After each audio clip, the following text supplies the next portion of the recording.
Hello, and welcome to Sleepy Psychology. If you found your way here tonight, perhaps it's because your mind won't quiet down. Because the moment you lie down to sleep, memories you haven't thought about in years suddenly demand your attention. Because the past feels more vivid in the darkness than it did during the day. You're not alone in this. And you're not broken. Tonight, we're going to explore why old memories surface when you're trying to sleep. Not to make them stop, but to understand them. To recognize what your brain is actually doing in these quiet moments, and why this strange, sometimes frustrating experience is actually one of the most profound things your mind does for you. We'll journey through the hidden machinery of memory. We'll discover how your brain presses replay on your day at 20 times the speed of life. We'll understand why embarrassing moments resurface not to torment you, but to heal you. We'll explore how dreams remix your past and present, how sleep edits reality itself, and how the night quietly decides who you'll be tomorrow. There are 100 facts woven into this journey. 100 pieces of science transformed into a story. But you don't need to remember them. You don't need to study or focus or hold on to anything. Let them wash over you like waves. Let them create a rhythm that carries you deeper into understanding, and eventually, into the rest your brain has been preparing for all along. This journey will take us 2 hours.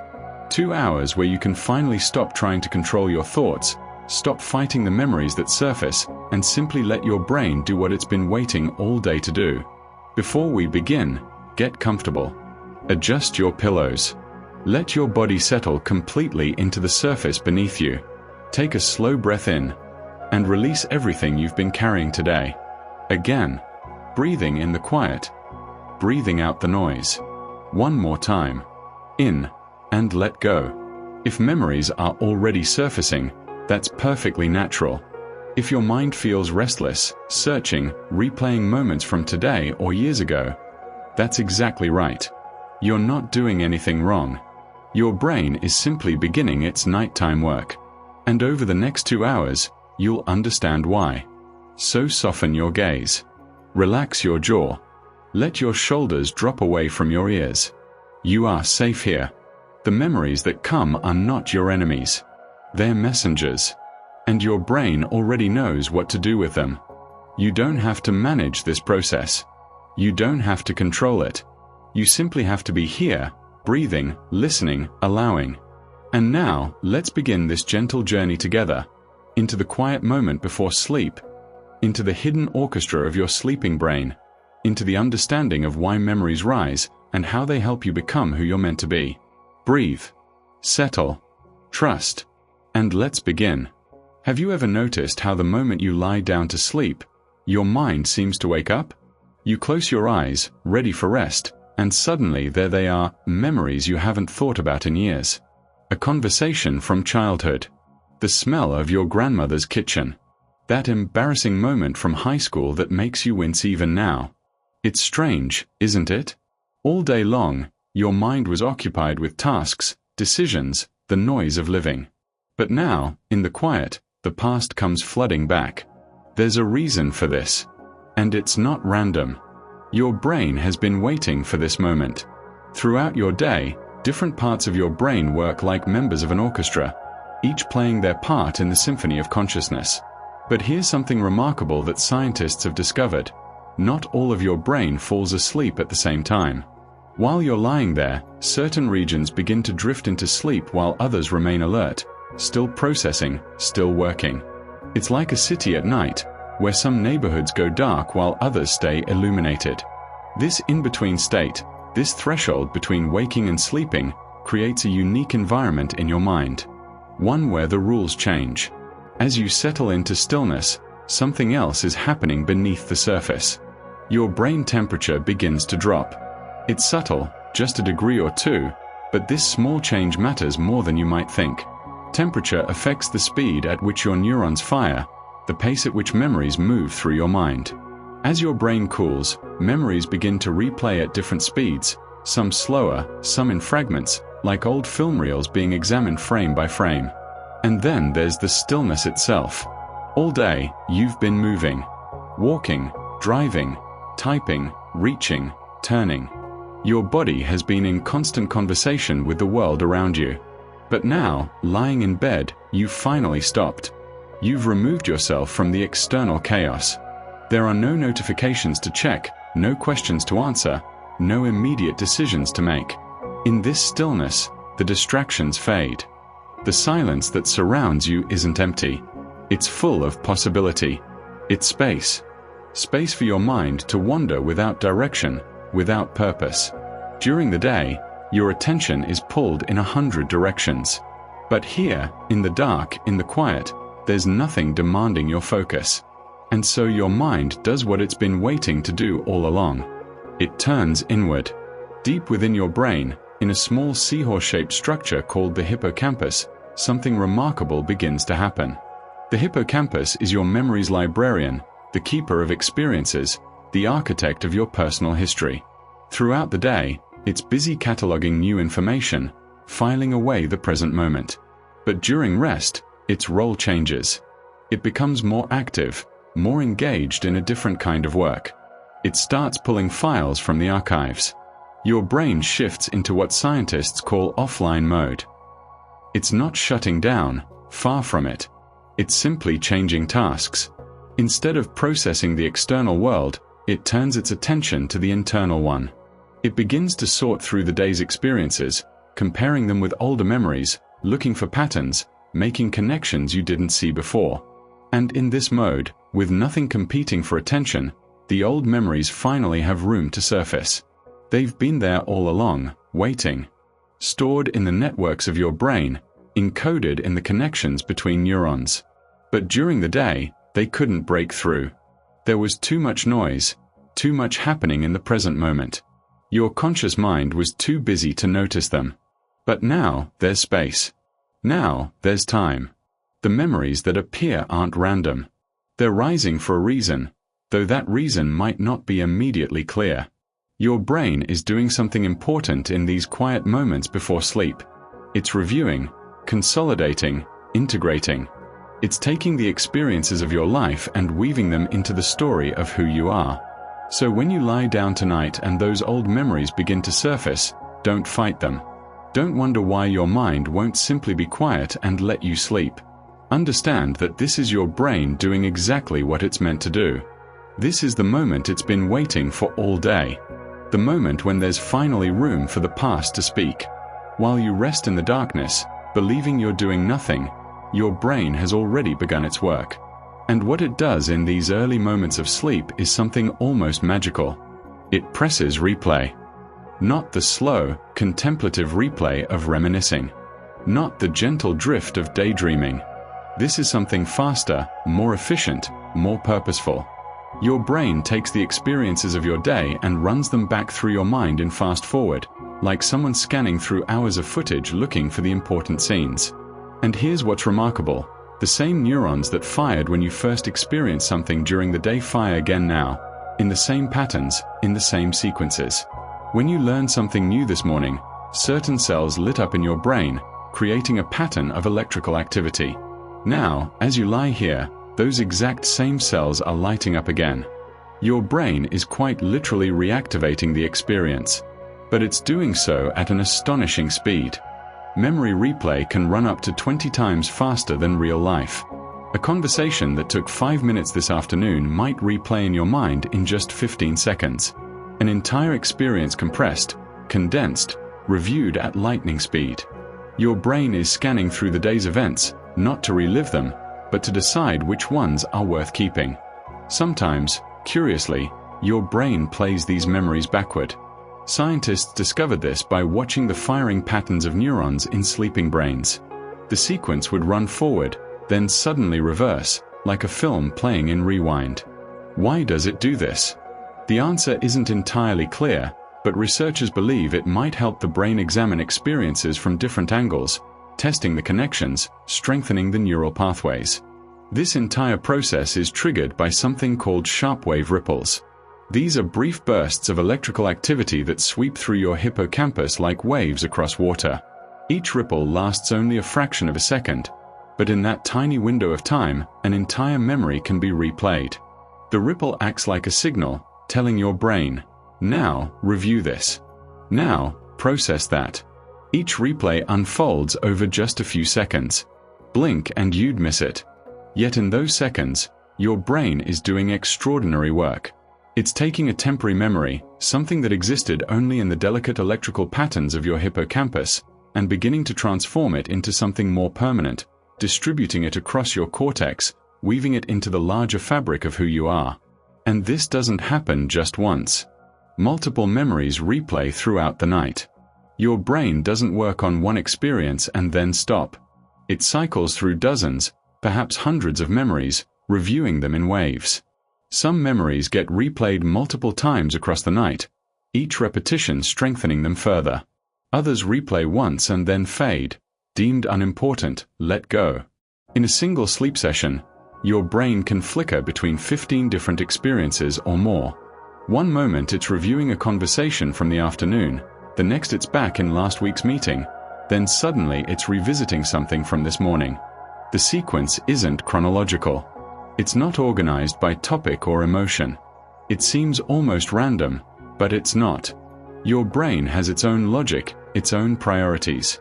Certain memories get special treatment. The first experiences of your day and the last ones before sleep, these get priority. Scientists call these the primacy and recency effects, the beginning and the end. Your brain pays extra attention to bookends, to transitions, to moments that mark boundaries in time. That's why the last thing you think about before bed often appears in your dreams, and why the first thing that happened in your morning sometimes surfaces as you're falling asleep. But there's something else deciding which memories get replayed, which ones get strengthened, which ones your brain chooses to keep. Dopamine. This chemical, often called the reward molecule, acts as a filter for significance. When something matters to you, when you experience something rewarding or important or emotionally charged, your brain releases dopamine. And that dopamine acts like a highlighter, marking that memory as significant, telling your replay system, this one matters. Don't forget this. It's not just about pleasure. Dopamine is released during learning, during surprise, during moments of realization. It's your brain's way of saying, pay attention to this. Remember this. This is important to who you're becoming. So as you lie here in the dark, your brain is running through the day at 20 times the speed of life, playing some memories forward and others in reverse, triggered by ripples of electricity, prioritizing the first and last moments, letting dopamine guide the selection process. All of this happening in seconds, in waves, beneath your awareness. You think you're just lying here, waiting for sleep. But your brain is working harder than it did all day. It's deciding what to keep and what to let go. It's choosing which version of today will become part of your permanent story. It's transforming the temporary into the eternal, the fleeting into the lasting. This is the hidden machinery of memory. And right now, in this quiet moment, it's building tomorrow's version of you. If you could see inside your brain right now, you'd witness something like a symphony. Not the chaotic noise of 100 instruments tuning, but the coordinated beauty of musicians playing together, each section coming in at precisely the right moment, following a rhythm older than consciousness itself. Multiple brain regions, scattered across the landscape of your mind, are synchronizing. They're communicating in waves of electrical activity, timing their signals with remarkable precision. The frontal cortex, the hippocampus, the thalamus deep in your brain center, all playing their parts in perfect coordination. This is the night orchestra, and it's performing the most important concert of your day. At the foundation of this symphony are slow oscillations. These are deep, rhythmic waves of activity that roll through your brain about once every second. Imagine ocean waves, slow and powerful, rising and falling. Each wave creates a moment, a window, where your brain becomes especially malleable, especially open to change. Scientists call this plasticity, the ability of your brain to rewire itself, to form new connections, to let go of old ones. These slow waves are the conductor, setting the tempo for everything else. But they don't work alone. Riding on top of these slow oscillations are faster rhythms called spindles and ripples. If the slow waves are the ocean, spindles and ripples are the currents dancing across the surface.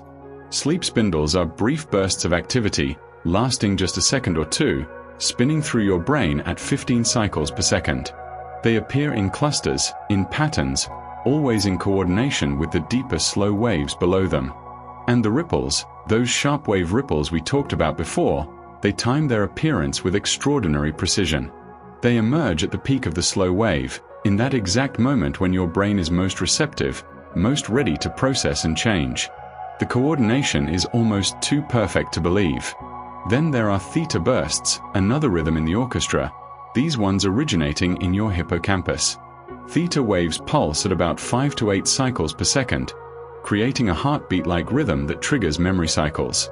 Each burst of theta activity signals another round of memory processing, another wave of replay, another opportunity for the past to be reviewed and reorganized. What makes spindles particularly fascinating is that they allow memories to replay independently of one another. While one memory is being processed in one part of your cortex during a spindle, an entirely different memory can be processing elsewhere. Your brain doesn't work on one thing at a time during sleep. It's multitasking at a level that would be impossible while you're awake, handling multiple streams of memory consolidation simultaneously, each one protected by its own spindle, each one getting the attention it needs.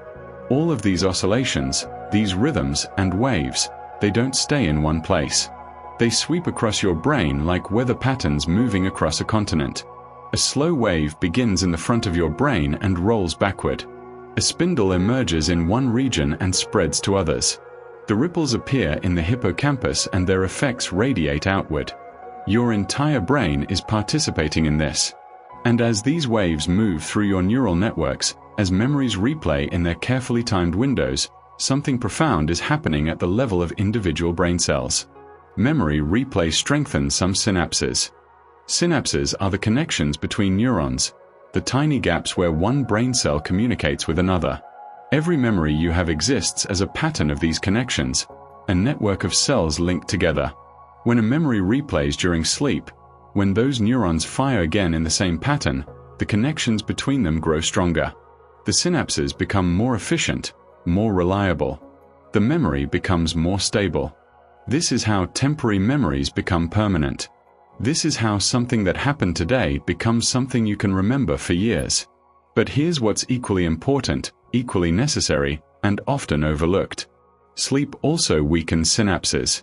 Not randomly, not carelessly, but deliberately, selectively.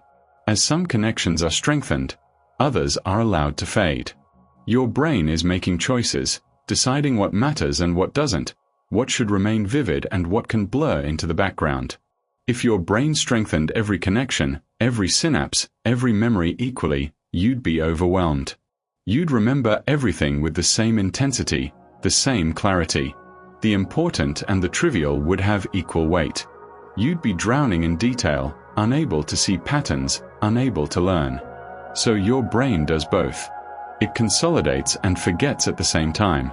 The night orchestra plays two melodies simultaneously, one of remembering, one of letting go. The slow oscillations, the spindles, the ripples, the theta bursts, they're all working together to make these decisions. Some synapses are bathed in the chemicals that strengthen them, building them up, making them more permanent. Others are starved of those same chemicals, allowed to weaken, to fade, to eventually disappear. This isn't failure. This isn't loss. This is wisdom. Your brain knows that memory isn't about keeping everything. It's about keeping the right things. It's about extracting meaning from experience, about building a coherent story from the chaos of daily life. The night orchestra doesn't play to preserve the past exactly as it was. It plays to transform the past into something useful, something that can guide you forward. So as you drift here, suspended between waking and sleep, know that the symphony has begun. The slow waves are rolling. The spindles are spinning. The ripples are firing. The theta rhythms are pulsing. And in the coordination of all these rhythms, in the precise timing of this neural orchestra, your brain is deciding who you'll be tomorrow. What you'll remember. What you'll forget. What will remain. You're lying in bed, finally still, finally quiet, and then it happens. A memory appears that makes you wince. That thing you said at the party last month. The way you stumbled over your words in the meeting. That moment in 7th grade when everyone laughed and you wanted to disappear. Why does your brain do this to you? Why, when you're trying to rest, does it bring forward the memories that make you want to hide under the covers? There's a reason. And it's not cruelty. Emotional memories get preferential treatment in your brain. They're marked differently than ordinary memories, tagged with extra significance. When something makes you feel deeply, whether it's joy, fear, shame, or love, your amygdala, the emotional center of your brain, stamps that experience with importance. It tells your memory system, this matters. This changed something. Pay attention to this. So when your brain begins its nighttime review, when it starts sorting through the day's experiences, the emotional ones rise to the surface first. They demand attention. They insist on being processed. And those embarrassing memories, the ones that make you cringe in the darkness, they're resurfacing for a specific purpose. Emotional healing. Your brain isn't bringing them forward to torment you. It's bringing them forward to help you. These are unresolved experiences, moments that carried emotional weight but never got fully processed. During the day, you pushed them aside. You distracted yourself. You moved on to the next thing. But your brain knows they're still there, still carrying their charge, still needing attention. So at night, when you finally stop running, your brain revisits them. It's trying to help you make sense of what happened. It's looking for patterns, for lessons, for ways to integrate these experiences into your understanding of yourself and the world. That embarrassing moment isn't just a random memory. It's information. It's teaching you something about social dynamics, about vulnerability, about resilience. Your brain is trying to extract the wisdom and leave behind the pain. And it has a remarkable tool for doing this: REM sleep. REM, or rapid eye movement sleep, is the stage where most vivid dreaming occurs. It's also when your brain does some of its most important emotional work. During REM sleep, something extraordinary happens. The emotional sting gets stripped away from memories while the information remains. Think about that for a moment. Your brain can separate the lesson from the pain. It can keep what you learned while letting go of the suffering. The mechanism behind this is elegant. During REM sleep, your levels of noradrenaline drop dramatically. Noradrenaline is a stress chemical, the same molecule that floods your system during fight or flight responses. It's what makes your heart race, your palms sweat, your body tense with anxiety. When that embarrassing moment happened, noradrenaline was there, marking the experience as stressful as threatening. But now, in REM sleep, noradrenaline is almost absent. It's the only time in your entire day, awake or asleep, when this stress chemical essentially disappears from your brain. And in its absence, something beautiful happens. Your brain can replay the emotional memory in a safe environment. The memory surfaces, the neurons fire in the same pattern, the experience is reviewed, but without the chemical cascade of stress. Your body doesn't react. Your heart doesn't race. The panic doesn't return. The emotional details remain.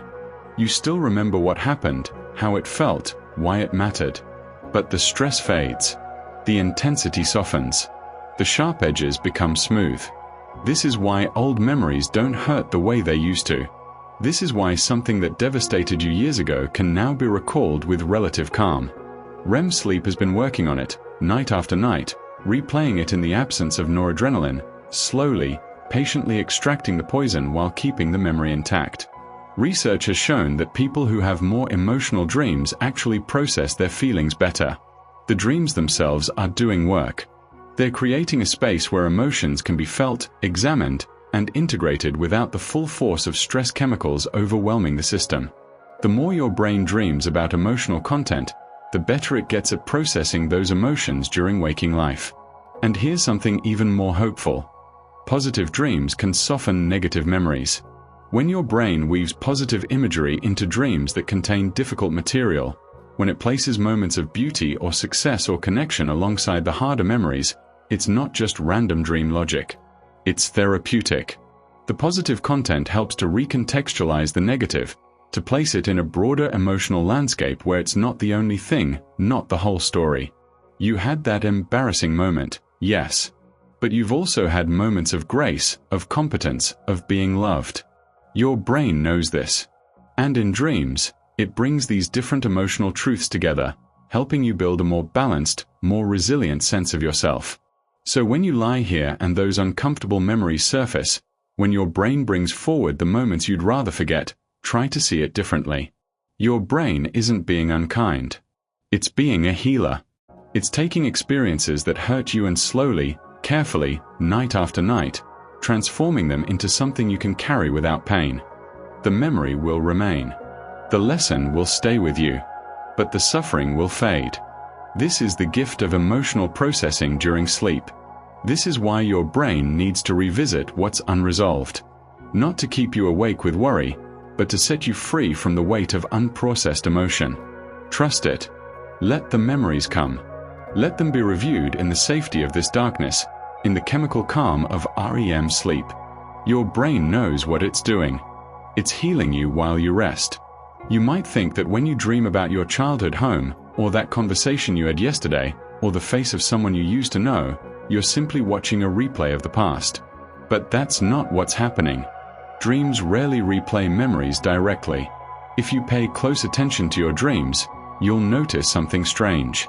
The details are never quite right. Your childhood bedroom has a door where there wasn't one. Your coworker from today is somehow in a scene from 10 years ago. The conversation you remember having on Tuesday is now happening in a place you visited last summer, and the words are different, the meaning shifted. This isn't because your memory is faulty. It's because dreams aren't replays at all. They are constructions. Dreams are built from fragments. Think of your memories as a vast library, millions of moments stored across your brain, each one broken down into pieces. A face, a feeling, a color, a sound, the smell of rain, the sensation of anxiety, the layout of a room, the tone of someone's voice. During dreaming, your brain reaches into this library and pulls out fragments, sometimes from yesterday, sometimes from decades ago, and it begins to weave them together. It creates something new from the pieces of the old. That's why dreams feel simultaneously familiar and impossible. You recognize the elements, the components, but the combination is unlike anything you've actually experienced. Your brain takes memory fragments and weaves them into stories. Not random stories. Not meaningless chaos. But narratives that reflect something your brain is working on, some problem it's trying to solve, some emotional theme it's trying to process. The story might be bizarre, the logic might be dreamlike and strange, but there's a thread running through it, a coherence that speaks to what matters to you right now. And here's where it gets particularly interesting. Dreams remix recent and remote memories together. Scientists call this memory integration.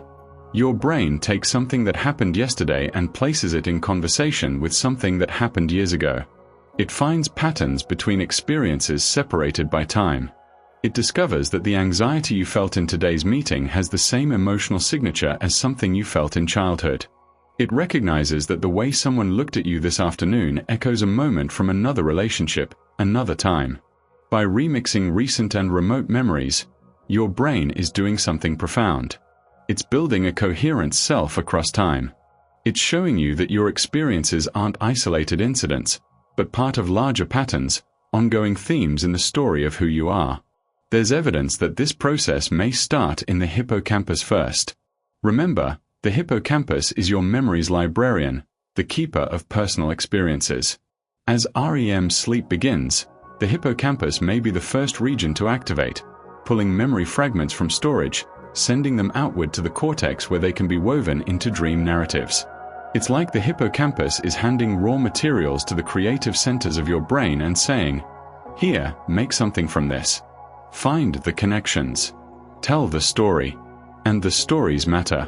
Research has shown that when people dream about something they're learning, their memory for it improves. Students who dream about material they've studied perform better on tests. People learning a new skill who dream about practicing it show greater improvement. The dreams don't have to be literal replays. In fact, they often aren't. But the presence of related content in dreams, even in fragmented, symbolic, or distorted form, predicts better consolidation. The dreaming itself is doing work. What guides this work, what helps your brain decide which fragments to pull and how to weave them together, are emotions. Dream emotions guide consolidation. The feelings in your dreams, whether they match the content or seem disconnected from it, are signals. They're telling your brain what matters, what needs attention, what themes are important to process. You might dream about being in your childhood home, but feeling the anxiety of your current job. That emotional mismatch is meaningful. Your brain is linking those experiences through feeling, recognizing a common thread. Or you might dream about a mundane activity, like grocery shopping, but feel overwhelming joy. Again, the emotion is the message, pointing your brain toward what needs to be strengthened, what matters in your waking life. Dreams feel strange but meaningful because they are meaningful, just not in the literal way we often expect. They're not recordings. They are creations. They're your brain taking the fragments of your lived experience and building something new, something that helps you understand yourself, that consolidates what you've learned, that processes what you felt. So tonight, if you dream, and the dream is bizarre and impossible, don't dismiss it as random noise. Recognize it for what it is. Your brain as artist, as storyteller, as healer, taking the pieces of your past and present and weaving them into something that serves your future. The strangeness is the point. The remixing is the work. And somewhere in those fragments, in those impossible combinations, your brain is finding truth. There's something unsettling we need to talk about. Something that might make you question everything you think you remember. Your brain doesn't preserve memories like a camera recording footage. It doesn't store the past as it actually happened, unchanged and unchangeable. Instead, every night while you sleep, your brain does something that might seem almost dishonest. Sleep intentionally distorts memories. Not randomly, not carelessly, but purposefully, strategically. Your brain is editing reality, changing the past, and it's doing this because distortion serves a purpose. Perfect recall isn't actually what you need. What you need is understanding. What you need is wisdom extracted from experience. And sometimes, getting to wisdom requires changing the details. When new memories integrate with old knowledge, they don't just sit beside each other like books on a shelf. They merge. They influence each other. They transform each other. A new experience gets colored by everything you already know, and in the process, both the new and the old are altered. Think about learning something that contradicts what you believed before. Your brain doesn't simply store both versions. It works to create coherence, to build a unified understanding. And in doing so, it has to adjust the old memories to accommodate the new information. The facts you thought you knew become fuzzy. The certainty you had becomes less certain. Details shift to make room for the new truth. This is integration, and it requires letting go of some precision. Your brain also strategically forgets details. Not all details, but specific ones.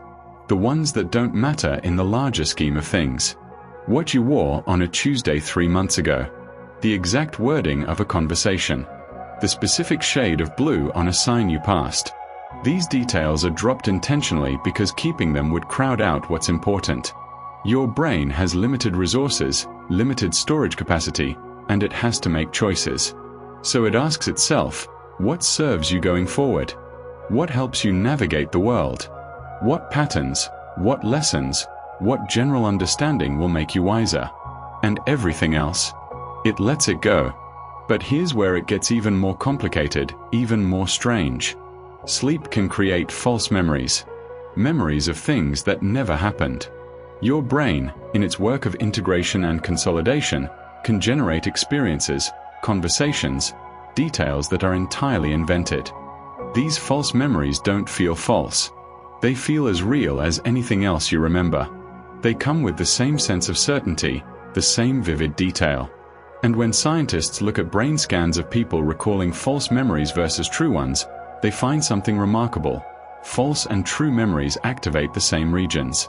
Your brain doesn't distinguish between them. The neural signature is identical. The same areas light up, the same patterns of activity emerge. This means you can't trust the feeling of certainty. You can't rely on vividness as proof. A memory can feel absolutely real and still be, in whole or in part, constructed. This happens partly because misleading information can be integrated during sleep. If you experience something during the day, and then later heard someone describe it differently, or saw information that contradicted your experience, your brain might weave that misleading information into your memory during consolidation. The boundary between what you actually experienced and what you learned about afterward can blur. Your brain doesn't do this maliciously. It's trying to create the most complete, most coherent picture possible. But in doing so, it sometimes fills in gaps with information that wasn't part of the original experience. Now, you might think this is purely problematic, purely a flaw in the system. But here's something surprising. False memories can improve problem solving. When your brain generalizes from experience, when it creates composite memories that blend multiple similar events, when it adjusts details to fit patterns, it's building flexible knowledge. It's creating mental models that can be applied to new situations. Sometimes, a slightly distorted memory that captures the essence of multiple experiences is more useful than a precise memory of just one.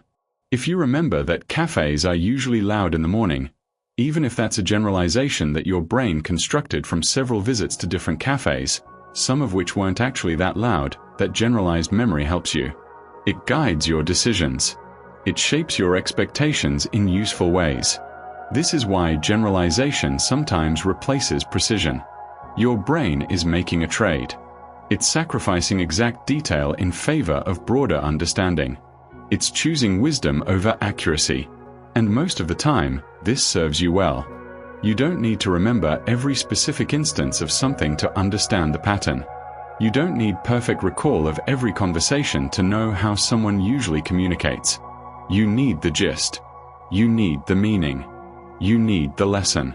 And to get those things, your brain is willing to let the details shift, to blur, to transform. So as you lie here, as your brain works through the memories of your day, of your life, know that it's not preserving them in amber. It's not creating a museum of the past, perfectly preserved and unchanging. It's doing something more complex, more creative, and yes, more honest in its own way. It's editing reality to serve truth. Not the truth of what happened, exactly as it happened, but the deeper truth of what it means, what it teaches, how it fits into the larger story of your life. Your memories are not recordings. They're interpretations. They're living things that change and grow and sometimes distort, all in service of helping you understand yourself and navigate the world. And that's not a flaw. That's the system working exactly as it should. Your brain is an editor, not an archivist. And tonight, as always, it's revising the past to help you build a better future. Timing is everything.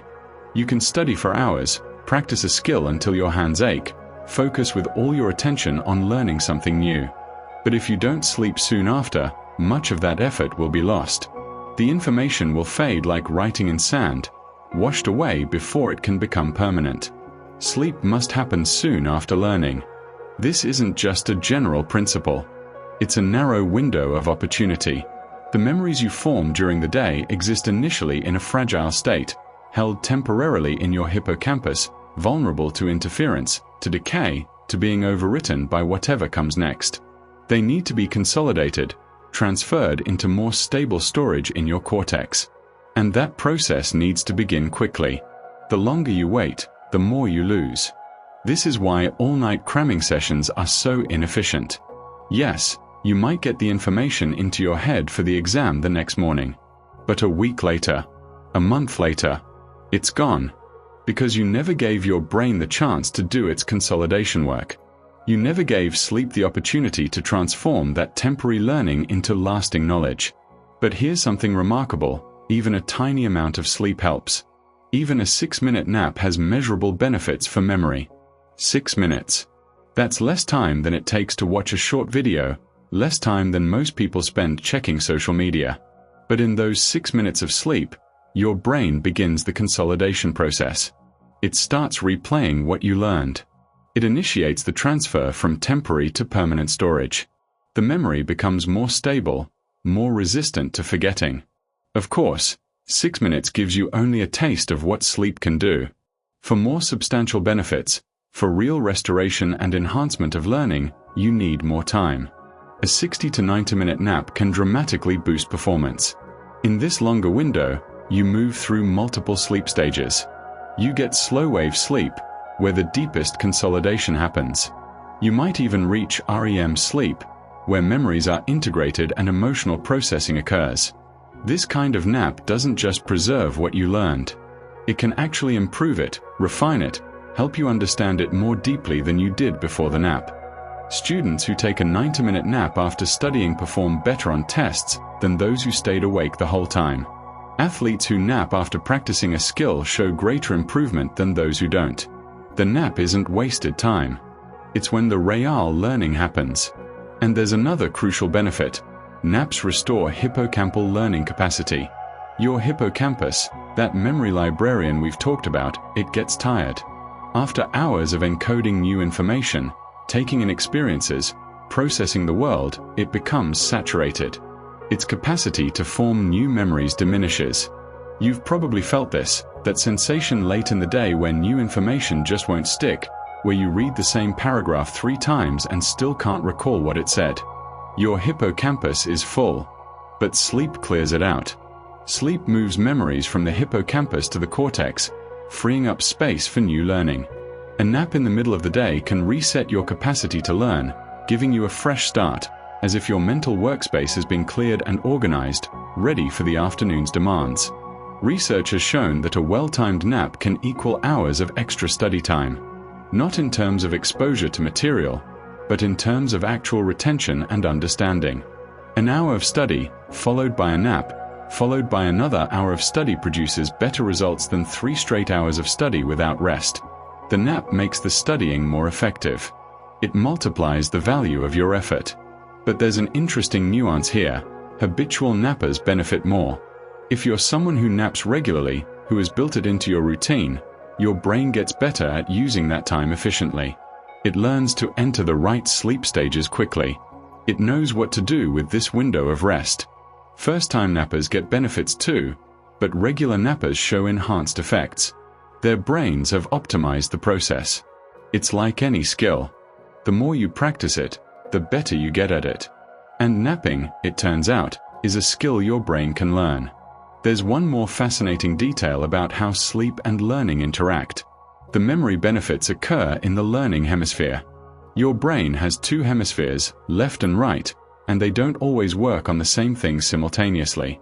If you learn a motor skill that primarily involves your right hand, that learning is processed mainly in your left hemisphere, which controls the right side of your body. Research shows that when you sleep after this kind of learning, the consolidation activity is stronger in the left hemisphere. The sleep is targeted. It focuses its work on the region that was most involved in the learning. Your brain knows where the new information is.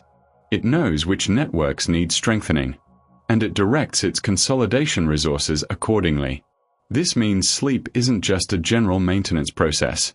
It's specific. It's adaptive. It responds to what you've been doing, what you've been learning, where your brain has been working hardest.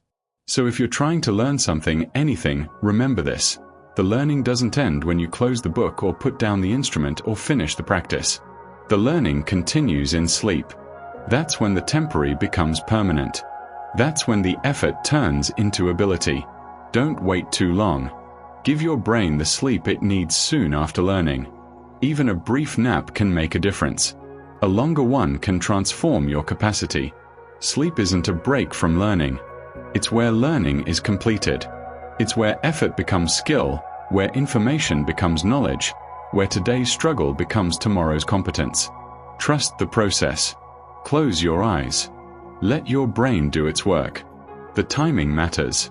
And right now, this moment of rest, this is exactly when you need it most. The way you sleep tonight is not the way you slept as a child. And it won't be the way you sleep decades from now. Sleep changes across your lifetime, and with it, the way your brain processes memory changes too. If you think back to childhood, you might remember sleeping deeply, completely, waking up as if emerging from another world.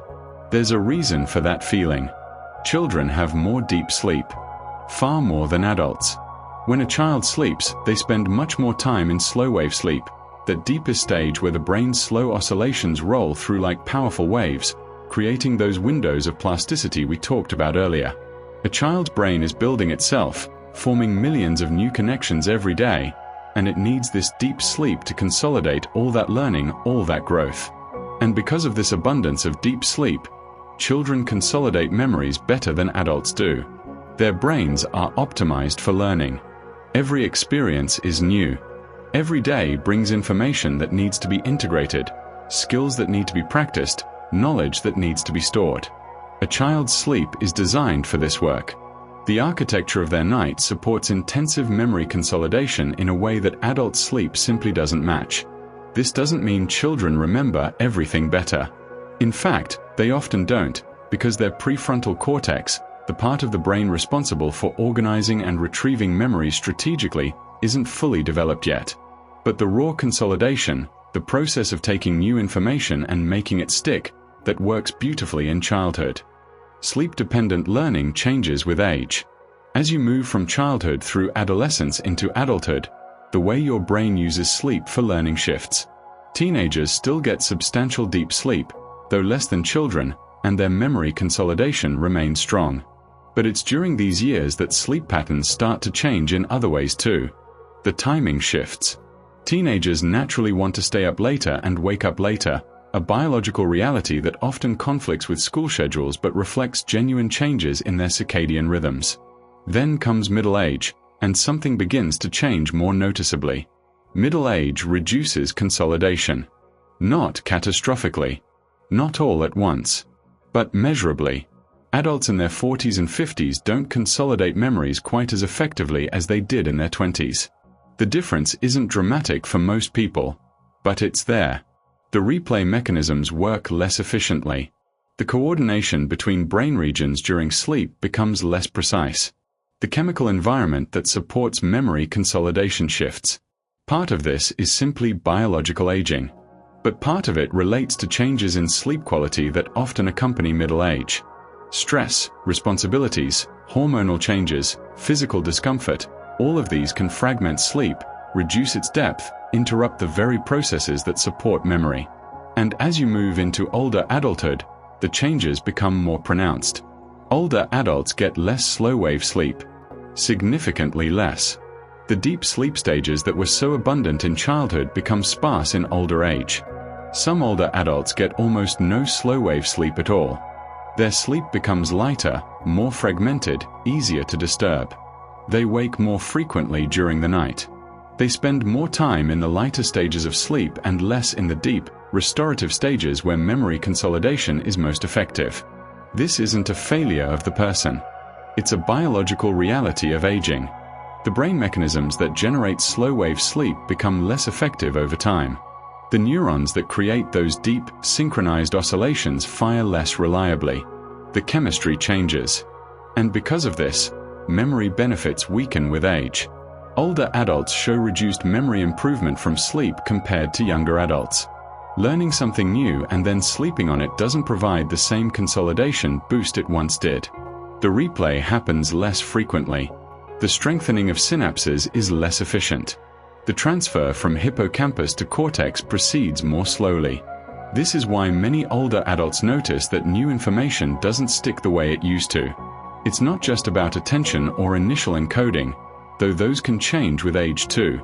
It's also about what happens during sleep. The consolidation machinery isn't working with the same efficiency it once did. But before this becomes too discouraging, it's important to understand nuance here. These changes don't mean older adults can't learn. They absolutely can. They still consolidate memories. Sleep still helps them. The benefits are just reduced compared to what they experienced in youth. And there's tremendous variation. Some older adults maintain relatively good sleep architecture and continue to consolidate memories effectively well into their later years. Lifestyle matters. Health matters. Sleep habits matter. Understanding these changes isn't about accepting decline as inevitable.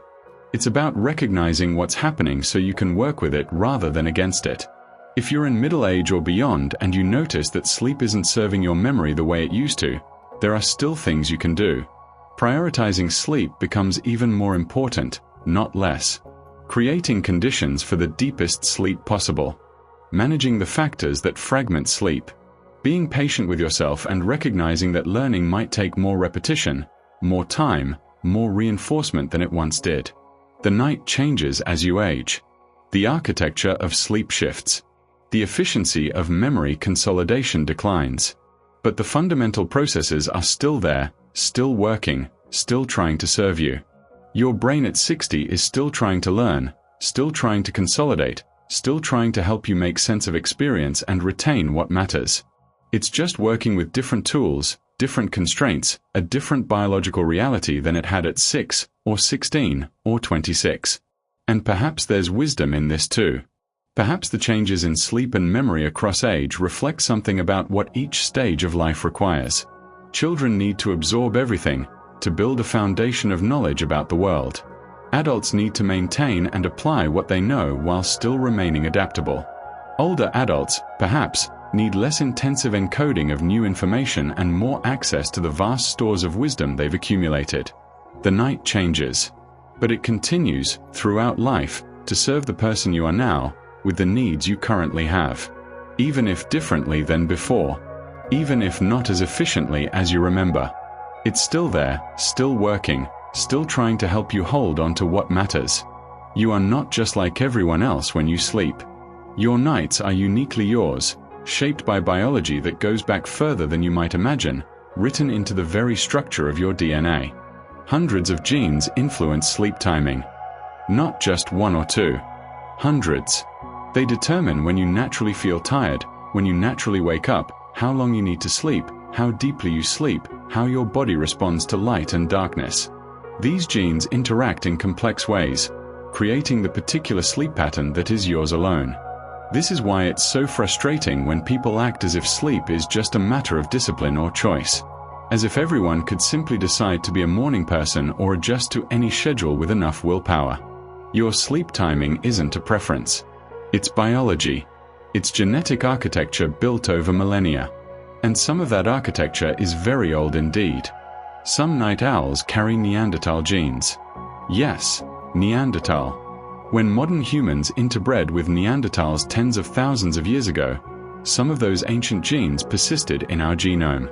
And researchers have discovered that certain genetic variants associated with being a night owl, with having a later chronotype, with naturally staying up late and waking up late, can be traced back to Neanderthal ancestry. Why would this trait have persisted? Why would evolution preserve these different sleep timings? Because variation in sleep timing was useful for survival. In ancestral human groups, having some people who naturally stayed alert late into the night and others who naturally woke at dawn meant someone was always watching, always aware, always ready to respond to threats. The group was safer because not everyone slept at the same time. Your chronotype, whether you're a morning lark or a night owl or somewhere in between, isn't a character flaw or a lifestyle choice. It's an ancient adaptation. It's part of human diversity that once served a survival purpose and still shapes how you move through each day. But this biological reality intersects with modern life in complicated ways. Morning people have lower depression rates. This isn't because morning people are better or more virtuous. It's because modern society is built for morning people. Work starts early. Important meetings happen in the morning. The world rewards those whose biology aligns with these schedules and punishes those whose biology doesn't. Night owls living in a morning person world experience chronic sleep deprivation. They're forced to wake before their bodies are ready, to function at times when their biology says they should still be asleep. This creates a constant state of misalignment, what researchers call social jet lag. And this chronic misalignment is associated with higher rates of depression, anxiety, and other mental health challenges. It's not that being a night owl causes depression. It's that living in a world that doesn't accommodate your biological reality creates stress, exhaustion, and a persistent sense of struggling against your own nature. The genetic influence on sleep goes deeper than just timing. Light sensitivity is genetically determined too. Some people's eyes and brains are exquisitely sensitive to light. A small amount of evening light exposure can significantly delay their sleep onset. Their melatonin production is easily suppressed by light. They need very dark environments to sleep well. Others are less sensitive. They can have lights on later in the evening without it affecting their sleep as much. They can sleep in environments that would keep more sensitive people awake. Neither is better. They're just different genetic configurations of the same biological systems. But again, modern life, with its abundance of artificial light at all hours, affects these different types differently. Those with high genetic light sensitivity struggle more in our brightly lit world. And here's something that connects sleep and learning in a profound way. The same genes that regulate your sleep also regulate your learning. The genetic mechanisms that determine your sleep patterns don't exist in isolation. They're part of larger biological systems that affect how your brain functions, how it processes information, how it consolidates memories. Genes that influence your circadian rhythms also influence your cognitive performance at different times of day. Genes that affect your sleep quality also affect your capacity to learn and remember. This means your optimal learning time might be different from someone else's. A morning person's brain is primed for learning early in the day. A night owl's brain reaches peak cognitive performance much later.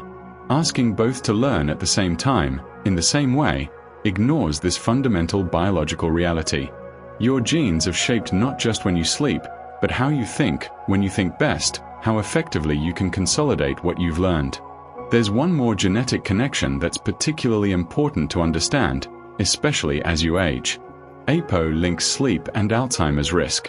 The APO gene comes in different variants, and one variant in particular, APO4, is associated with significantly increased risk of Alzheimer's disease.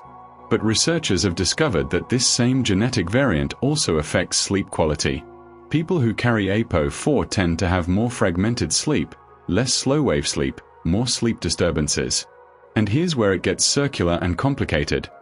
Poor sleep is itself a risk factor for Alzheimer's. Sleep is when your brain clears out toxic proteins, including the amyloid plaques associated with Alzheimer's. If your sleep is disrupted, this clearing process is impaired, potentially allowing those toxic proteins to accumulate. So there's a gene that increases Alzheimer's risk and also disrupts the very sleep processes that help protect against Alzheimer's. It's a cruel feedback loop, but understanding it opens possibilities for intervention. If you know you carry this genetic risk, protecting and prioritizing your sleep becomes even more critical. All of this is to say, your sleep is not just a habit. It's not just about what you did today or what time you set your alarm. Your sleep is deeply biological, deeply genetic, shaped by hundreds of genes, some of them ancient, some of them connecting to fundamental aspects of how your brain works. You are a morning person or a night owl not because of discipline or laziness, but because of biology. Your sensitivity to light, your optimal learning time, your sleep quality, even your long-term brain health, all of these are influenced by genetic factors you didn't choose and can't completely control. This isn't fatalism. Understanding your biology gives you power. It helps you work with your nature rather than against it. It helps you create environments and schedules that align with who you actually are, not who society says you should be. Your nights are uniquely yours. They always have been. They're written in your genes, carrying forward patterns from ancestors you'll never know, creating the particular way you move through darkness and light, wakefulness and sleep. And that's not a problem to solve. It's a reality to understand, to honor, to work with. Your biology is telling you something. Maybe it's time to listen. For most people, sleep is a sanctuary. It's where memories are softened, where emotional wounds begin to heal, where the brain does its quiet work of making sense of the day. But for some, sleep becomes something else entirely. A place where the healing doesn't happen, where the machinery breaks down, where the past returns not as a gentle memory being processed, but as an assault, night after night after night. PTSD nightmares replay trauma literally. This is different from normal dreaming. Remember how we talked about dreams being constructions, fragments woven together, memories that are remixed and distorted? That's not what happens in PTSD nightmares. These dreams are replays. Vivid, accurate, terrifying replays of the actual traumatic event. The person doesn't dream about something related to the trauma or symbolic of the trauma. They relive it. The same images, the same sounds, the same overwhelming sense of fear and helplessness. The nightmare is so literal, so accurate, that they wake up believing they're still in danger, still experiencing the trauma all over again. This shouldn't happen. This isn't how sleep is supposed to work.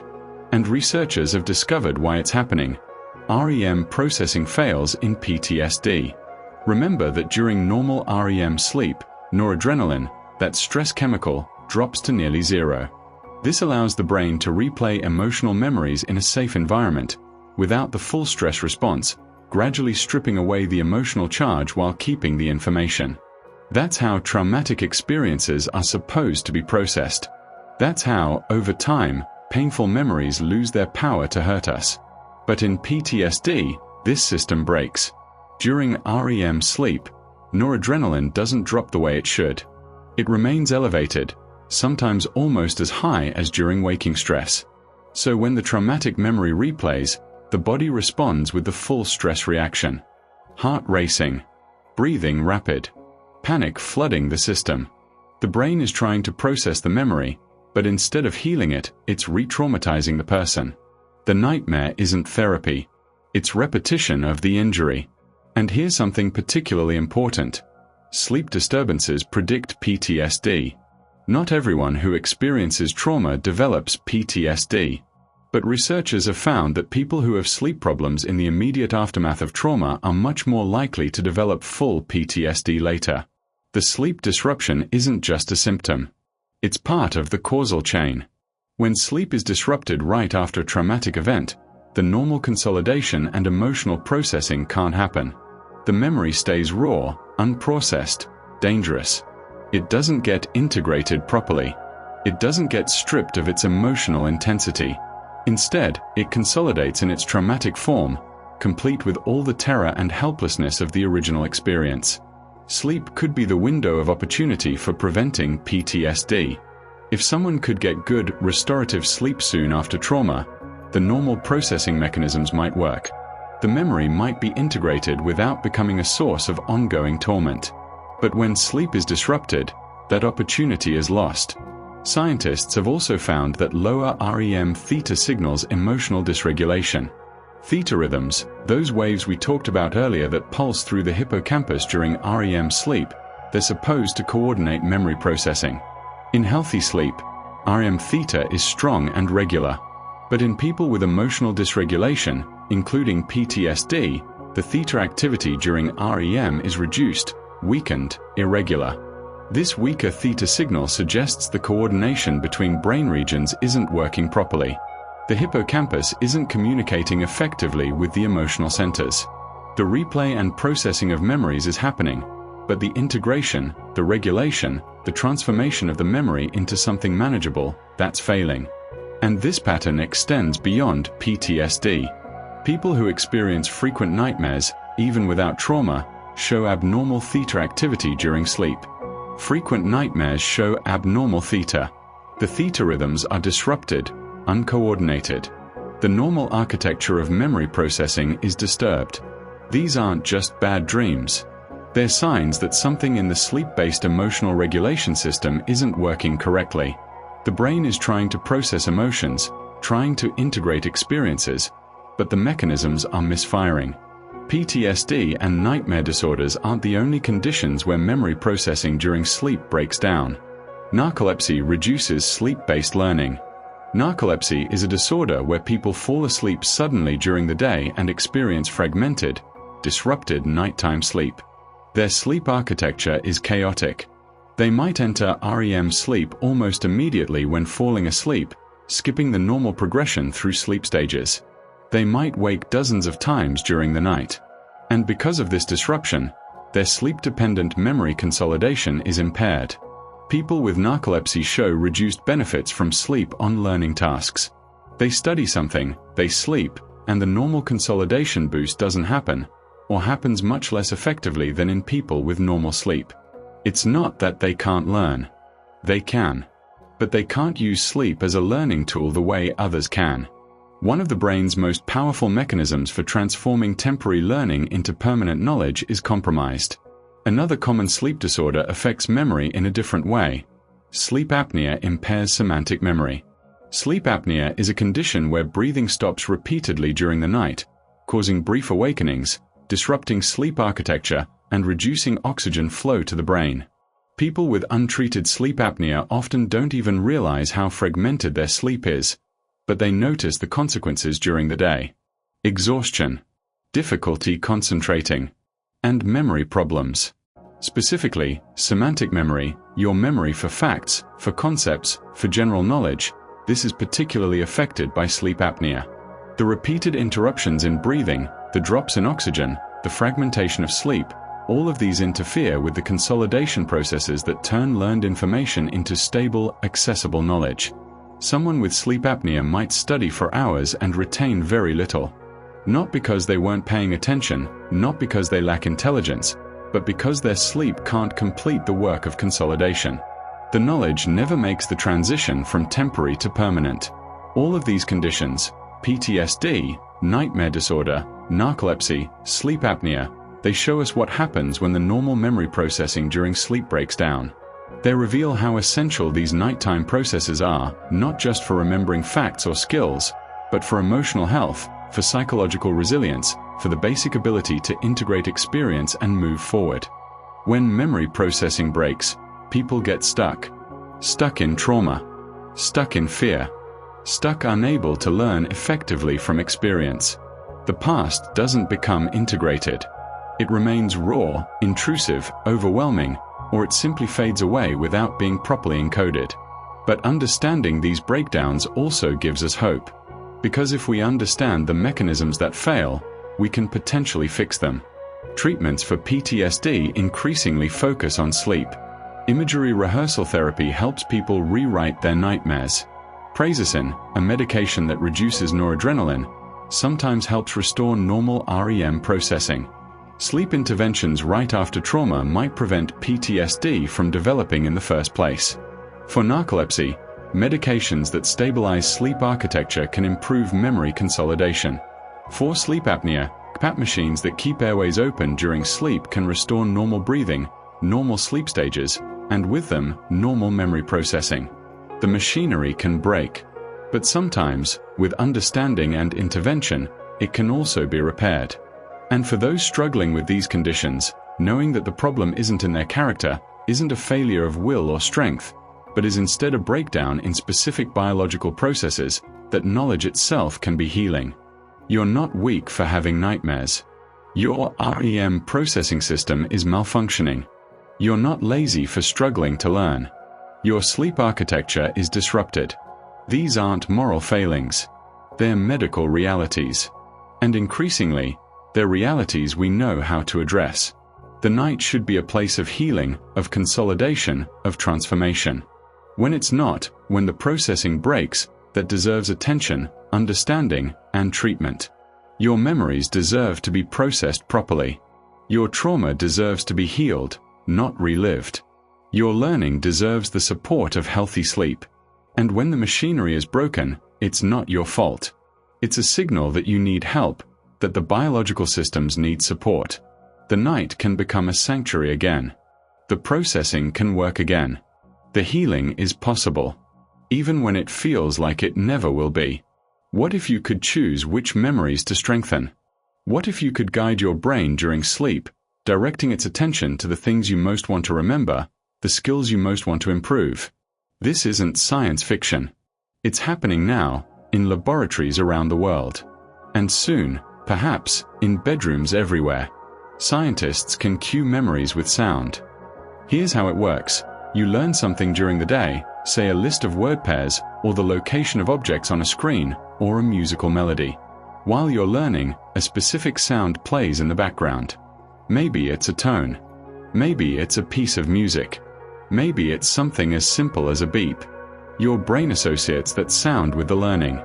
The sound becomes linked to the memory being formed, woven into the same neural pattern. Then, while you sleep, that sound is played again. Quietly, softly, not enough to wake you, but enough for your sleeping brain to register. And something remarkable happens. Targeted memory reactivation strengthens recall. When your sleeping brain hears the cue, it reactivates the associated memory. The same neurons that fired during learning fire again. The memory replays, consolidates, strengthens. But this time, it's not random. It's not leaving it to chance which memories your brain will choose to process. You've directed the process. You've told your brain, through the sound cue, This one. This memory matters. Pay attention to this. And your brain listens. People who receive sound cues during sleep for specific memories show dramatically better recall of those cued memories compared to memories that weren't cued. The effect is real, measurable, significant. You can literally enhance specific memories by cueing them during sleep. The cueing unfolds over seconds. When the sound plays during sleep, the reactivation isn't instantaneous. It takes several seconds for the memory to fully replay, for the consolidation process to complete. The timing has to be right. The sound needs to be presented during the appropriate sleep stage, usually slow-wave sleep, when the brain is most receptive to this kind of intervention. And this is where it gets delicate, where precision matters. Poorly timed cues can weaken memory. If you present the sound at the wrong moment, during the wrong sleep stage, or too frequently, disrupting the natural rhythms of sleep, you can actually impair consolidation instead of enhancing it. The brain has its own timing, its own schedule for memory processing. Interrupting that process at the wrong moment is like trying to help someone by grabbing the steering wheel while they're driving. The intention might be good, but the result can be harmful. This is why the research is careful, why scientists monitor sleep stages in real time, presenting cues only during optimal windows. The brain is willing to accept guidance, but only if that guidance respects the underlying biology. But when it's done right, the effects are powerful and lasting. One night of cueing can last weeks. Memories that are strengthened through targeted reactivation during a single night of sleep show improved recall not just the next day, but weeks later. One intervention, one night of carefully timed sound cues, can permanently change which memories remain strong and which fade. Think about what this means. Think about the possibilities. A student could enhance learning by cueing important material during sleep. An athlete could strengthen motor skills by cueing practice sessions. Someone learning a language could consolidate vocabulary by cueing word pairs. A musician could improve performance by cueing pieces they're working on. The applications are endless, and they're becoming practical. Home systems can enhance sleep learning. We're not just talking about elaborate laboratory setups with EEG machines and sleep technicians anymore. Researchers are developing consumer devices, systems you could use in your own bedroom, that monitor your sleep stages through movement or simple sensors and deliver sound cues at appropriate moments. These systems are still in development, still being refined, but they're coming. The technology exists. The science is proven. Now it's a matter of making it accessible, affordable, user-friendly. Imagine going to sleep with a device that knows what you studied today, that can detect when you enter slow-wave sleep, that can softly play cues associated with that learning, strengthening the memories while you rest. No extra time investment. No additional effort. Just enhanced consolidation of what you already work to learn. But there's an important limitation to understand. This isn't magic. It can't create memories that don't exist. It can't make you remember things you never learned in the first place. And there's another constraint. Memories become resistant over time. Newly formed memories are malleable, open to strengthening through reactivation. But as memories age, as they become more consolidated, more integrated into your long-term storage, they become harder to influence. The window of opportunity is largest right after learning. The first night's sleep is the most critical, the most impactful.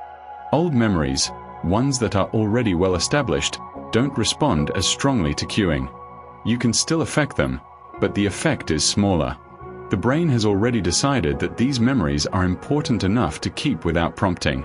They've achieved a level of stability that makes them resistant to further modification. This is actually protective. You don't want your stable, important memories being easily modified by random cues during sleep. But it does mean that targeted memory reactivation works best for new learning, for fresh experiences that are still in the process of consolidation. So we're entering a new era. An era where sleep isn't just a passive process that happens to you, but something you can actively shape. Where memory consolidation isn't left entirely to chance, but can be guided, enhanced, directed toward your goals. This raises questions, of course. Ethical questions. Practical questions. If everyone has access to sleep enhancement technology, Does that create new forms of inequality between those who use it and those who don't? Does it put pressure on people to optimize every aspect of their lives, even their sleep? Are there risks we don't yet understand? These are important questions.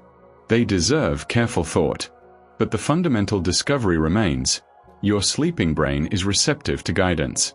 It can be cued to strengthen specific memories. It can be helped to focus its consolidation work on what matters most to you.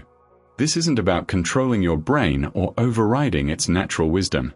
It's about working in partnership with the processes that are already happening, giving them direction, helping them be more efficient. Your brain wants to consolidate memories.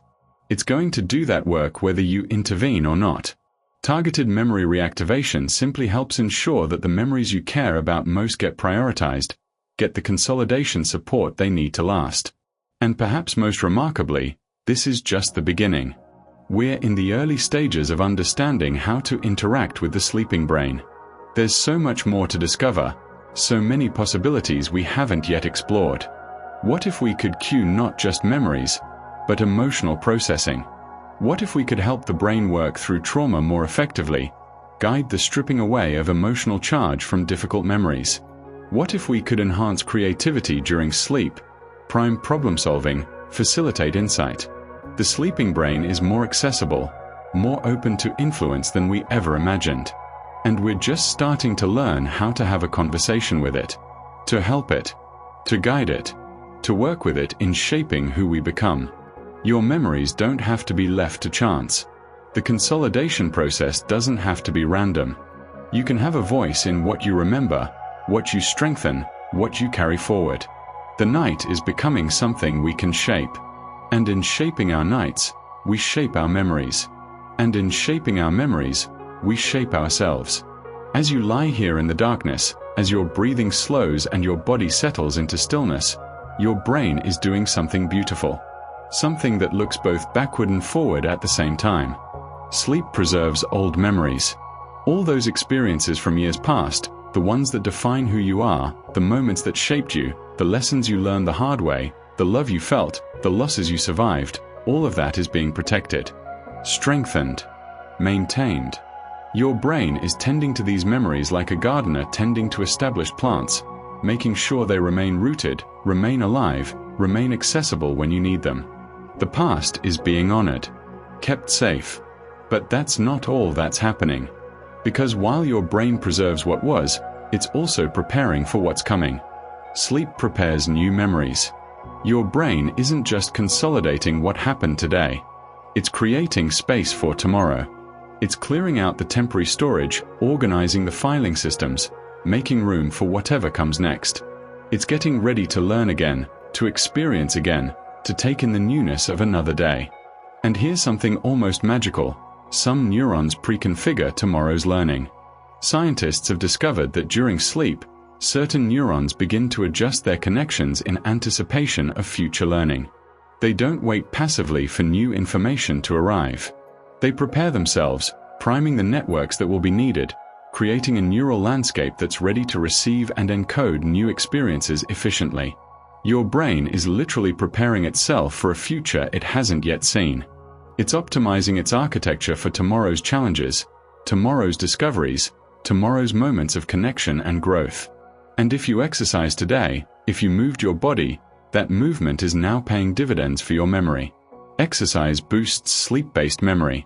Physical activity triggers the release of chemicals in your brain that support memory consolidation during sleep.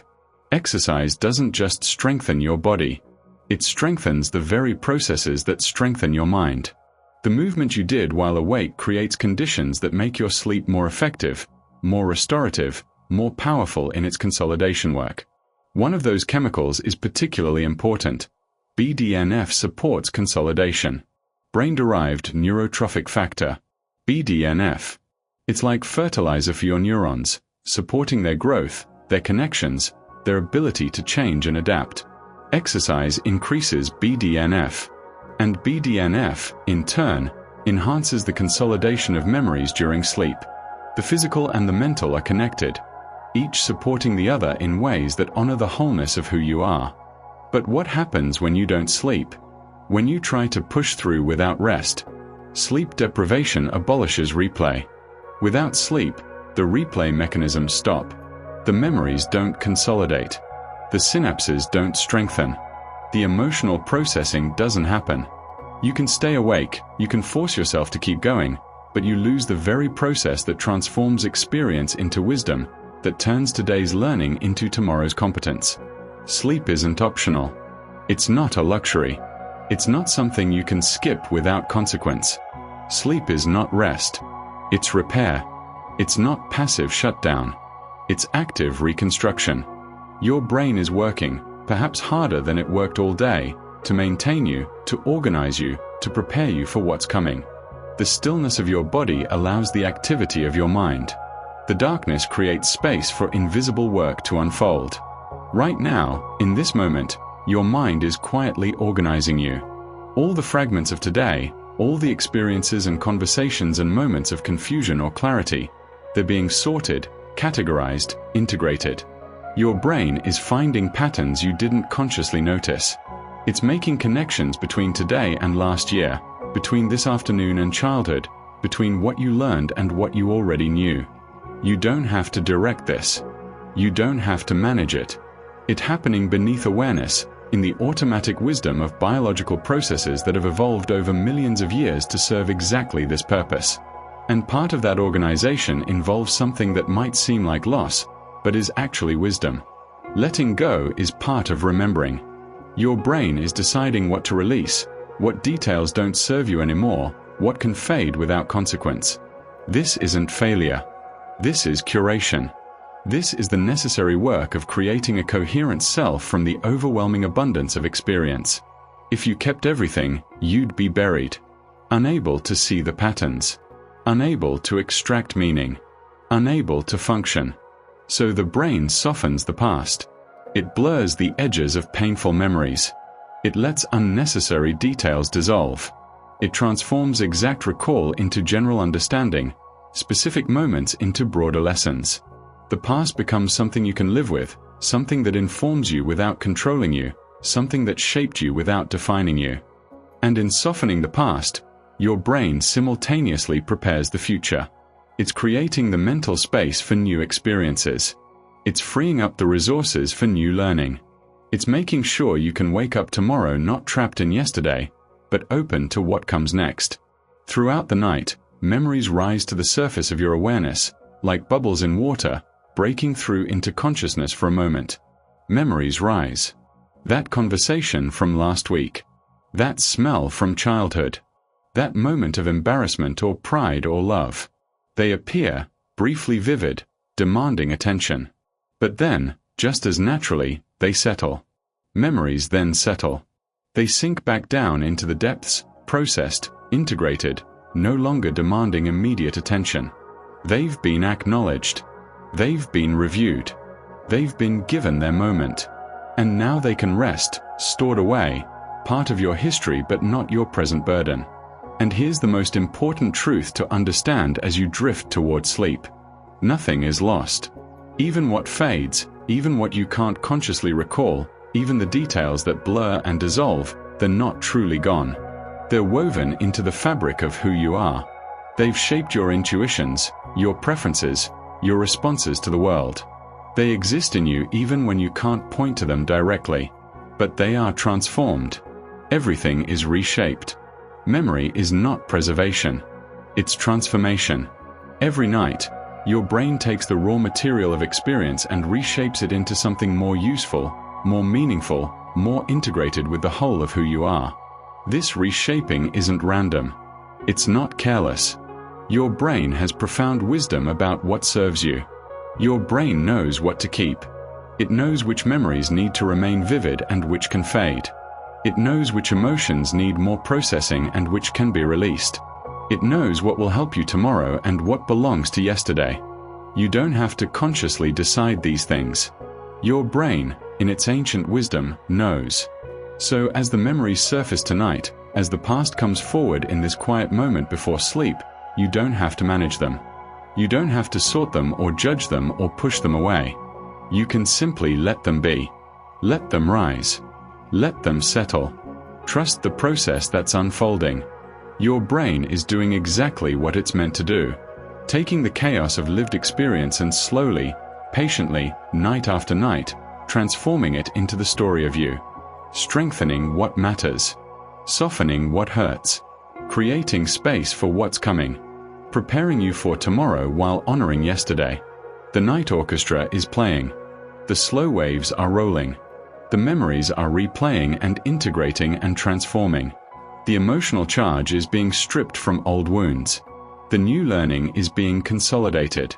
The neurons are firing in perfect patterns, strengthening the connections that serve you, letting go of the ones that don't. All of this is happening without your effort, without your control, without your worry. And now, finally, you can rest.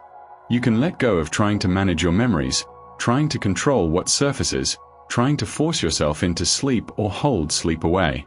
You can surrender to the process that your body and brain know how to do without your instruction. The memories will rise.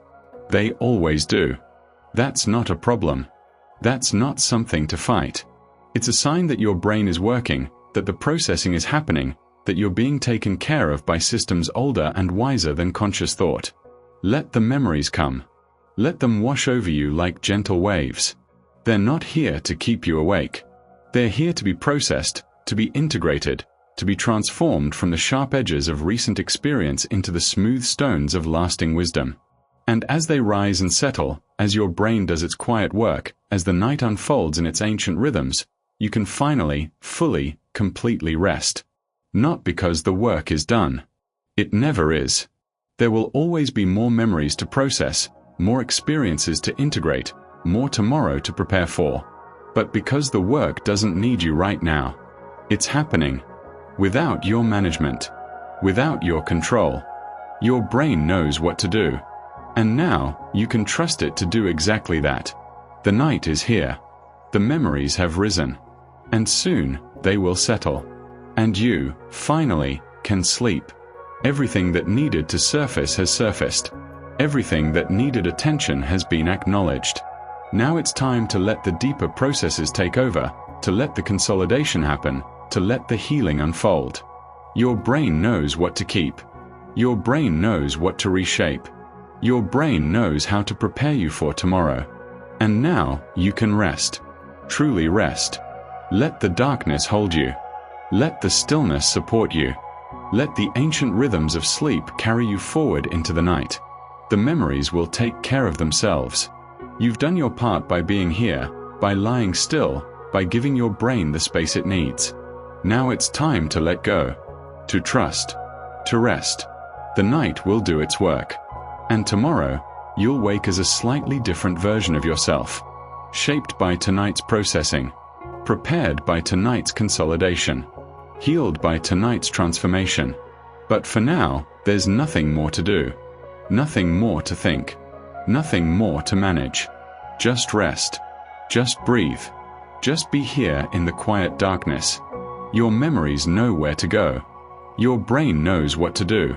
And you, finally, can simply rest. The story of tonight has been told.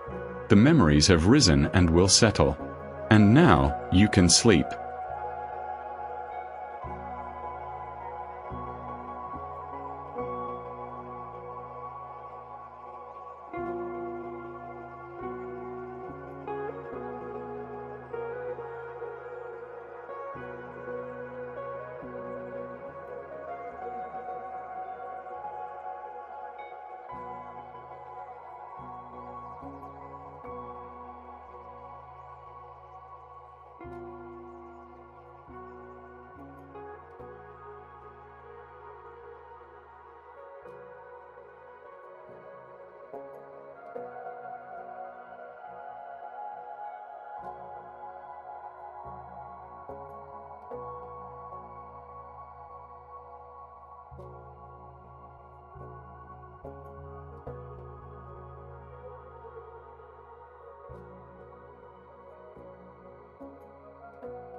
you.